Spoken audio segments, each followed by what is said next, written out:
Hi. We've got someone posted this on Student Room.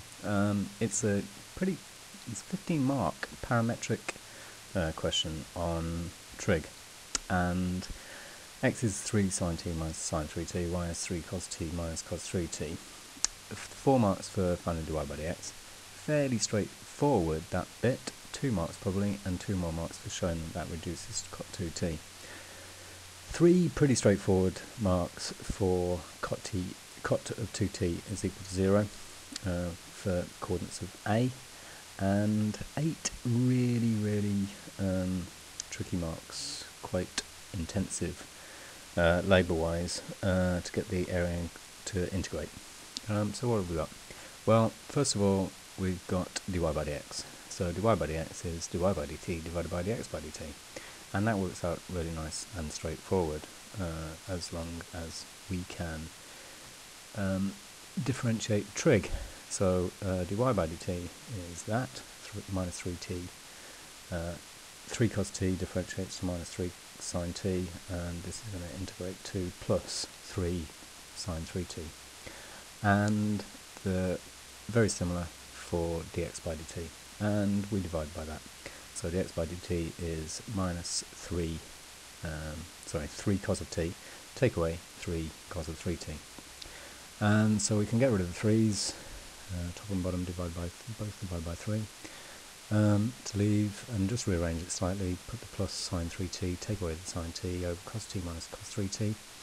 And then we need to show that that is equal to, or the same as, cot of 2t. And so this is where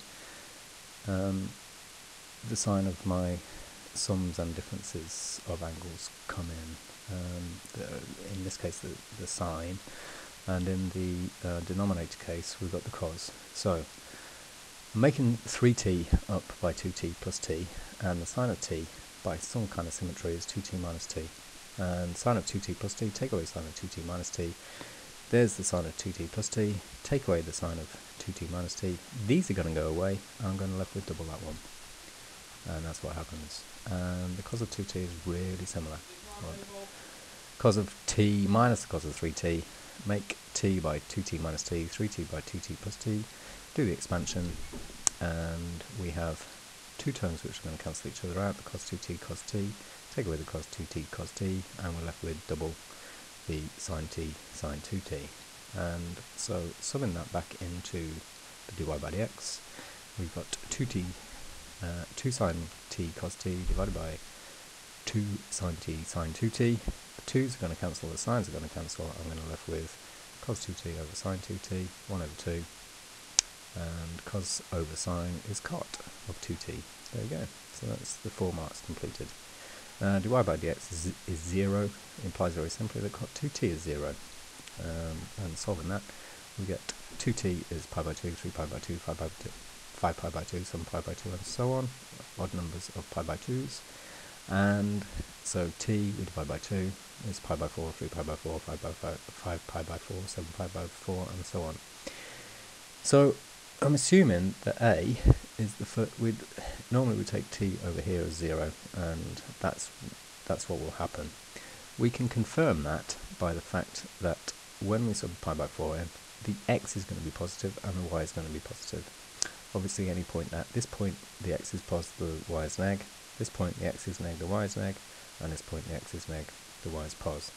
So if they're both positive, we've found A, if that diagram is fairly accurate.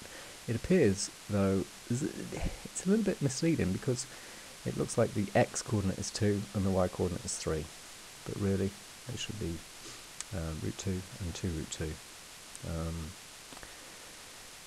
X is 3 sine t minus sine of 3t, so sine of pi by 4 is 1 over root 2, times 3 is 3 over root 2, take away 1 over root 2, because sine of 135 is the same as sine of 45, and the cos of 45 is minus the cos of 135.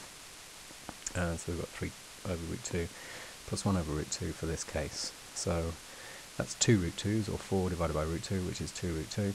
So my coordinate for A is root 2, comma, 2 root 2. Nice and straightforward, 3 marks. The final bit, we're going to come back to this kind of trick, and you'll see where and why and how. But first of all, the area under a parametric is given by the limits in t, y as a function of t, and then instead of integrating y with respect to x, we dx by dt. So we'll introduce a dt on the bottom and a dt on the top, which kind of cancel out, and that means we've really differentiated with respect to x. And this is how we do substitution later on. Very similar concept. So if we sub the y of t and the dx by dt in, we get that with respect to t. And multiplying out.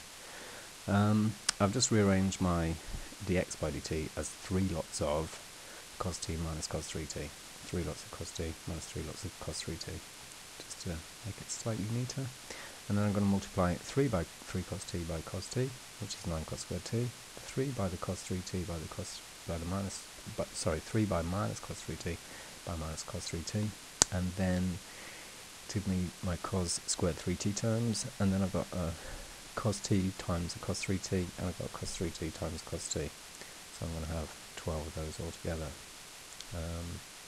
and integrate that with respect to t.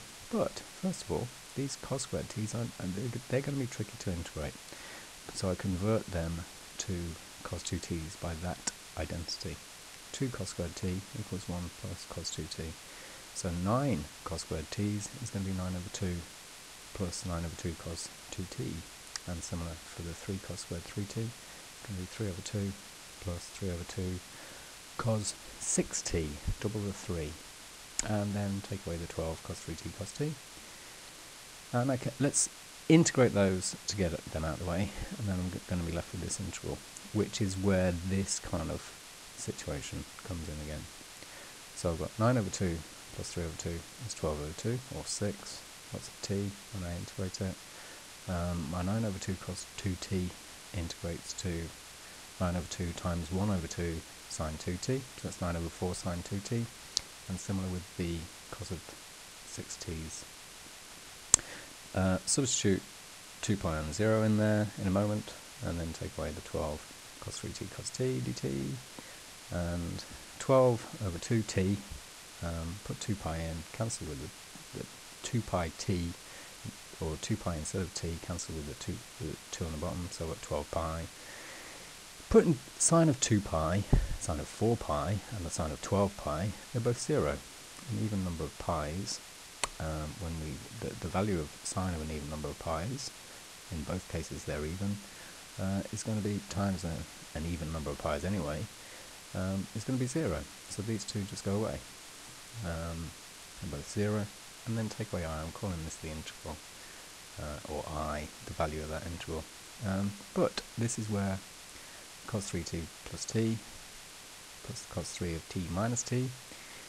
So I'm making up an expression that I'm going to substitute for cos 3t cos t, and then 12 cos 3t cos t.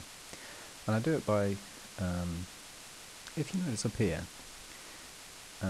my sine 2t cos 2, my sine t cos 2t, and my sine t sine 2t were made from the differences of cos 2t plus t cos 2t minus t.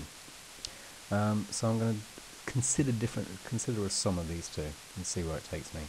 So cos of 3t plus t when I expand it is cos 3t cos t take away sine 3t sine t. And if I add cos 3t take away t, I'm going to add cos 3t cos t add sine 3t sine t. So here, the sine 3t sine t, because I'm adding my causes, the sine parts cancel each other out. I'm going to be left with 2 cos 3t cos t's. So 12 cos 3t cos t's is the same as 6 of cos of 3t plus t, cos of 4t, plus 6 lots of cos of 3t minus t, cos of 2t. And so I can integrate that instead of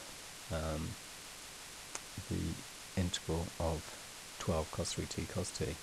I could, of course, do that by integrating by parts, but that's probably even more labour intensive. So when I integrate cos 4t, I get a quarter of sine 4t, and integrating cos 2t, I get a half of sine 2t. And so they look like that. And again, I've got the situation where I'm substituting 2 pi and 0. So both of them, sine of 8 pi and sine of 4 pi, they're both 0. And sine of 0, sine of 4 zeros and sine of 2 zeros there are both 0 as well. So I'm left with the area being 12 pi. Hooray! It's quite intensive. This trick of sine 2t plus t, take away sine 2t minus t, is more prevalent on MEI and AQA specs. It doesn't come up a great deal, if at all, on Edexcel. Where it has done in the past, these equations, you've been led into it. You've been led into these kind of equations. So, there we go. Very tricky and quite unusual 15-mark question. I do think it's not an Edexcel pass question. If someone could tell me where it's from, I'd be grateful. But I hope you enjoyed watching that. It was quite a challenge to put that together. Hope you enjoyed it. Have a look at my other videos. Bye for now.